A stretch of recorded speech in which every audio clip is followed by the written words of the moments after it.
Hey guys, what is up? It is Adam from Trampoline Tutorials and more, and today we are doing a tutorial on my trampoline on how to backflip. So let's get right to it.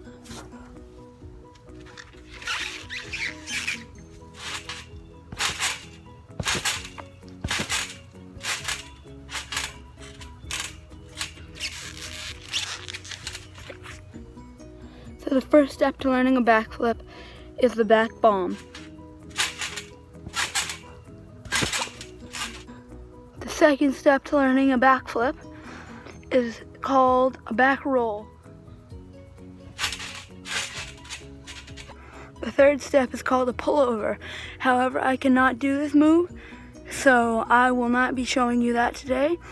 So, sorry. The third and final step is an actual backflip. Okay guys, I hope you enjoyed this video. So, today we did a backflip tutorial. I hope you could learn something from this. And I think my next video will probably be getting over the fear of a backflip. So, thanks for watching. Please like and subscribe and click the notification bell. See you next time. Peace out.